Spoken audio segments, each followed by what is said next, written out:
আসসালামু আলাইকুম। কেমন আছেন সবাই? নতুন আরও একটি ভিডিও নিয়ে হাজির হয়ে গেলাম। তো আজকে নতুন ডিজাইনের আরও একটা বিছানার চাদরের কাজ করব। তো এখানে দেখতে পাচ্ছেন কিছু রান্নাবান্না করেছি। তো বাসায় মেহমান এসেছে। তো সবকিছু গুছগাছ করে নিয়েছি। বিজনেসের পাশাপাশি কিন্তু সংসারও পুরো দমেই চলছে। সবকিছু ম্যানেজ করে তারপরেও কিন্তু বিজনেসটা করছি। তো এখানে হচ্ছে আমি বিছানার চাদরে কাজ করছি। বিছানার চাদরটা হচ্ছে জাম কালারের মধ্যে টুয়েল কটন কাপড়। আমরা প্রত্যেকটা বিছানার চাদরই কিন্তু টুয়েল কটন কাপড়ের মধ্যে দিয়ে থাকি। প্রবাসী স্বামীর প্রতি স্ত্রীর ভালোবাসা এই বেডশিটটা চলে যাবে দেশের গণ্ডি পেরিয়ে বিদেশের মাটিতে। তো আপু হচ্ছে ওনার হাজব্যান্ডের জন্য এই বিছানার চাদরটা করিয়েছেন। উনি হচ্ছে বিছানার চাদরটা ওনার হাজব্যান্ডের কাছে পাঠাবে।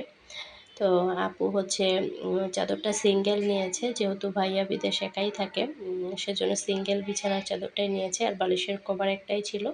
তো সবগুলোই হচ্ছে কাস্টমাইজ করা। তো এখানে হচ্ছে আমি প্রথমে হোয়াইট পেস্ট দিয়ে সাদা বেজ দিয়ে নিয়েছি। গাঢ় রঙের কাপড়ে কাজ করলে কিন্তু হোয়াইট পেস্ট দিয়ে বেজ দিয়ে নিতে হয়। তো এখানে হোয়াইট পেস্টটা আমি একটু পাতলা করে নিয়েছি। অনেক আপুরাই হচ্ছে বলেন যে হোয়াইট পেস্ট দিয়ে কিভাবে কাজ করি। হোয়াইট পেস্টের সাথে কেমিক্যাল মিক্স করে কাজ করবেন। আর যে রেডিকো রঙগুলো আমরা সেল করে থাকি এগুলো আপনারা সরাসরিও কাজ করতে পারেন। আর সেজন্য হচ্ছে আপনাদের সাথে কিছু মিক্স করতে হবে না, যেহেতু সব কিছু দিয়েই রেডি রঙটা তৈরি করা হয়। তারপরেও আমরা হচ্ছে সাথে মিডিয়া দিয়ে দেই আপনাদের সুবিধার জন্য।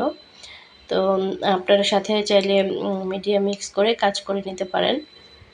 তো সিঙ্গেল চাদর হওয়াতে ভেবেছিলাম অল্প সময়ে কাজটা কমপ্লিট হয়ে যাবে বা বেশি সময় লাগবে না, যেহেতু সিঙ্গেল একটা চাদর। কিন্তু কাজ করতে গিয়ে বুঝতে পারলাম যে ডাবল চাদরের চেয়ে কিছু অংশে কম না। শুধুমাত্র ডাবল চাদর করলে মাঝের কিছু অংশ হয়তোবা বাদ যেত, কিন্তু এখানে সম্পূর্ণ চাদরেই কিন্তু কাজটা করতে হয়েছে। তো বড় চাদরের মতোই কিন্তু সময় লেগে গেছে।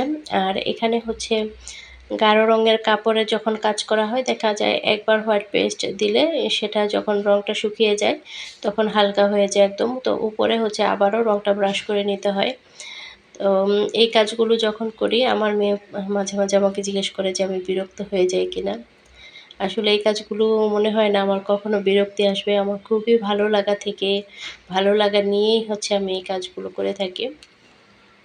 তো আজকে ফুল টিউটোরিয়ালটা আপনাদের সাথে শেয়ার করলাম। আশা করছি আপনাদের কাছে ভালো লাগবে। এই বেডশিটের ডিজাইনগুলো কিন্তু প্রায় যে এখন যেটা ভাইরাল, তো সেটার মতো কিন্তু অনেকটাই সেম আছে।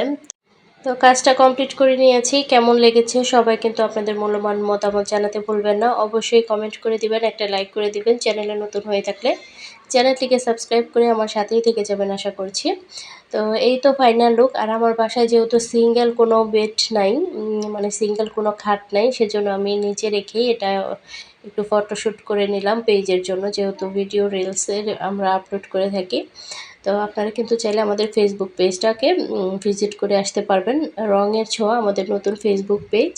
তো রঙের ছোঁয়া থেকে সবাই ঘুরে আসবেন। তো আজকের মতো ভিডিওটি এখানেই শেষ করছি। আল্লাহ হাফেজ।